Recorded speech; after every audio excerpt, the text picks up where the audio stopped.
بہت اچھا سوال ہے یہ۔ عام طور پہ لوگوں کے اذہان میں یہی بات ٹھہرتی رہتی ہے کہ ایک شخص نے جو جرم کیا ہے اس کی طے شدہ جو سزا ہے وہی اس کو ملتی ہے۔ حالانکہ ایسے نہیں ہیں، یہ دنیا کے بنائے ہوئے قوانین میں بھی ایسے نہیں ہیں، اور رب کریم کے ہاں جو بنایا ہوا اس کا قانون اور اس نے جو حدود مقرر کی ہیں سزاؤں کی، ان میں بھی نہیں ہے۔ وہاں بھی کسی جرم کی سزا میکسیمم اور منیمم بھی موجود ہے۔ یہ نہیں ہے کہ کسی نے کوئی جرم کر دیا اور اس کی طے شدہ جو سزا کی حد ہے وہ انتہائی حد، اسی انتہائی حد پہ جا کر اس کو سزا دی جائے، ایسے ہرگز نہیں ہے۔ اس کی مثال میں ایسے دوں گا کہ قرآن مجید خود سزاؤں کے بارے میں تعین کرتا ہے۔ بہت ساری سزائیں قرآن مجید خود ان کا تعین کرتا ہے۔ مثال کے طور پر قتل کی، مثال کے طور پر کسی کے اوپر الزام تراشی کی سزا، یا پھر ڈاکہ زنی کی سزا، یا پھر چوری چکاری کی سزا، یا اسی طرح اور بھی بہت ساری، مثلا فورنیکیشن کی سزا، جسے عام طور پہ ہم کہتے ہیں کہ زنا وغیرہ یا اس طرح کے جو اخلاق سے گری ہوئی گناہ ہیں ان کی سزا۔ تو ان تمام سزاؤں کا تعین قرآن مجید خود کرتا ہے، لیکن جب امپلیمنٹیشن کی بات آتی ہے تو وہی قرآن مجید اس کے لیے اس کا متبادل بھی بیان کرتا ہے۔ مثال کے طور پر قتل کے بارے میں کہا القتل بالقتل، قتل جو کرے گا وہ قتل اس کو کیا جائے گا، اور پھر کہا کہ جو جس درجے پہ قتل کرے گا اسی درجے پہ، یعنی جس نے قتل کیا وہی اس قتل کا ذمہ دار ہے، اسی کو اس کے بدلے میں قتل کیا جائے گا۔ یہ نہیں کہ کوئی بہت بڑا آقا ہے اور اس نے کسی کو قتل کر دیا ہے اور وہ اپنے کسی غلام کو پیش کر کے اپنے طور پر ایکسپیشن لے دے۔ One cannot expiate himself or herself from that commission what he has committed.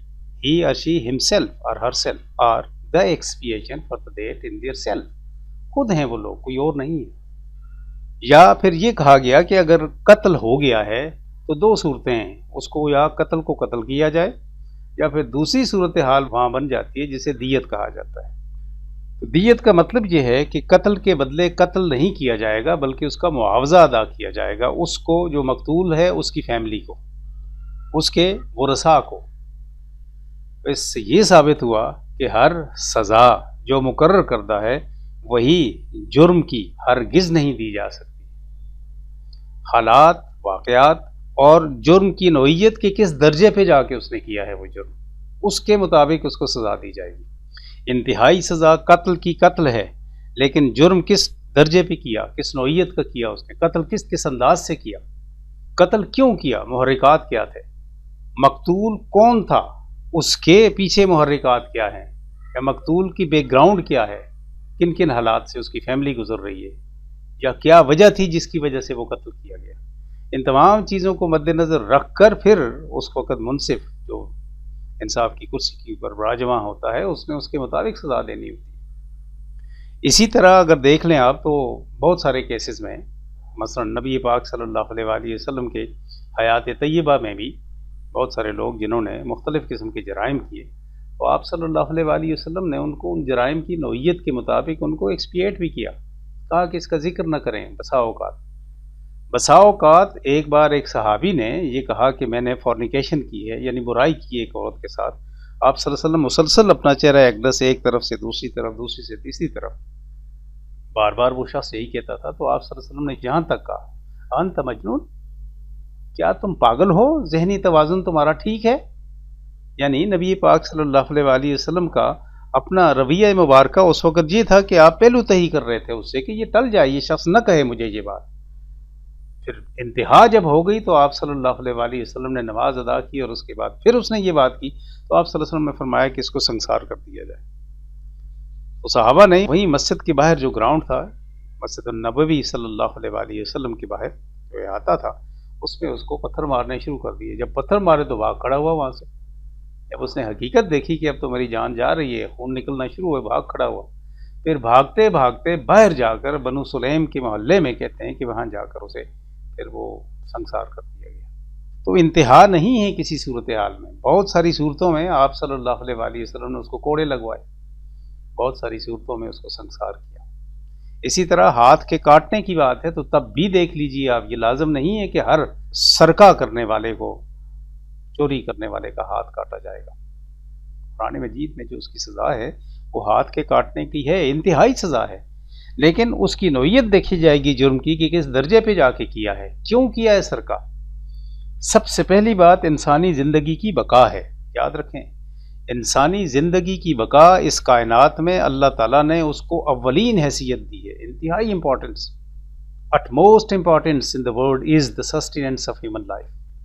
اب اس کی بقا کے لیے، اس کے تسلسل کے لیے، اس کی حیات کے لیے سب سے بنیادی چیز کیا ہے؟ سب سے بنیادی چیز کھانا پینا. یعنی اس کے بغیر وہ ہے ہی نہیں، زندہ ہی نہیں رہ سکتا کوئی انسان. اور جب اسے یہ بنیادی چیز ہی اس معاشرے میں نہیں ملتی تو اس معاشرے کا کہا گیا کہ یہ تمہاری ذمہ داری تھی، تم نے کیوں نہیں دی. اگر یہ شخص اس کے لیے چوری کرتا ہے تو اس کا ہاتھ نہیں کاٹا جائے گا، اسے سزا بھی نہیں دی جائے گی. اس کی سب سے بڑی مثال حضرت عمر فاروق رضی اللہ تعالیٰ عنہ کے دور کے تیسرے سال میں، جس وقت مدینہ طیبہ اور مضافات میں قحط پڑنا شروع ہو گیا، تو اس وقت بہت ساری ارینجمنٹ کی گئیں، لیکن ساتھ ہی چوری کی سزا کو موقوف کر دیا گیا، سسپینڈ کر دیا گیا کہ نہیں دی جائے گی، تا وقت کہ حالات ایسے نہ ہو جائیں کہ جس میں انسان اپنے کھانے پینے کی اشیاء کے علاوہ کسی کو صرف نقصان ہی پہنچانے کے لیے جب چوری کرتا ہے تو اس کی سزا اس کو ملے. اپنی ذاتی ضروریات، وہ سب سے اولین ضروریت انسان کی زندگی میں سب سے بہترین کیا چیز ہے؟ کھانا پینا اس کا، اور اس کے بعد اس کے تن کا ڈھانپنا، اس کی پوشاک. ان کے لیے کیا ہوا عمل کسی صورتحال میں اس حد میں نہیں آتا جو مقرر کر رکھی ہے، وہ حد اس میں نہیں آئے گا. اب آ جائیے دنیا کی طرف، دنیا کی لوگوں کی، اسٹیٹس کی، ریاست کی، یا پھر قانون دانوں کی، کنسٹیٹیوشنز میکرز کی، لا میکرز کی، ریگولیٹری اتھارٹیز کی بنائے ہوئے کچھ قوانین جو ہمارے اوپر نافذ العمل ہوتے ہیں، ان کی بھی حدود ہیں، منیمم اینڈ میکسیمم لمٹ. اس جرم کی سزا کم از کم بھی 500 روپے سے لے کر 5000 تک جرمانہ ہے، یا 6 مہینے سے لے کر 1 سال تک اس کی سزا ہے. اعلیٰ حاصل قیاس 1 سال سے 5 سال تک، 5 سے 10 سال تک، 4 سے 8 سال تک، 15 سال تک، 20 سال تک میکسیمم، اور اس کے کم درمیان. اسی طرح جرمانوں کی بھی کوانٹٹی اتنی، اتنے ہزار، اتنی اتنی اتنی، اتنے لاکھ، اتنے لاکھ، اتنے لاکھ، اعلیٰ حاصل قیاس. یہ پوری ایک فہرست ہوتی ہے، منیمم اینڈ میکسیمم. اب وہ جج کا کام ہے کہ اس وقت اس چیز کو آبزرو کرتا ہے کہ اس کو میکسیمم سزا کا سزاوار ہے یہ شخص مجرم، یا منیمم کا ہے، یا ان بٹوین ہے، اس کے مطابق دیتا ہے. جرم اپنی نوعیت، جرم اپنے درجے کے مطابق، جس درجے پہ جا کر کیا گیا ہے اس کے مطابق سزا کا حقدار ہوتا ہے. یہ نہیں ہے کہ اس کو لازمی طور پر وہی سزا دی جائے جو میکسیمم لکھی گئی ہے. No, in between there is the judgement of the judge at that time when he is hearing that case to be prosecuted on. یہ اس کی بات ہوتی ہے. تو اس لیے ہر جرم کی رب کریم نے بھی سزا اس کی انتہا پہ نہیں رکھی. اسی طریقے سے دنیاوی قوانین بنانے والوں نے بھی قوانین میں وہ سزائیں جرائم کی میکسیمم نہیں رکھی، ان بٹوین رکھی ہیں، اور وہ جرم کی نوعیت کے مطابق دی جاتی ہیں. یہی معاملہ قیامت کے دن بھی ہے. کس شخص نے کس طریقے کا جرم کیا اس کے مطابق وہاں اس کو اس کی سزا ملے گی. یا وہ مالک ہے، کریم ہے، اس کو معاف کر دے، اس کا اپنا اختیار ہے. کسی کو وہاں پر ہرگز کلمہ بھی ادا کرنے کا حق نہیں ہے اس کے سامنے، وہ مالک ہے. اللہ اپنے فضل و کرم میں رکھے. اس لیے ہر جرم کی سزا برابر نہیں ہے.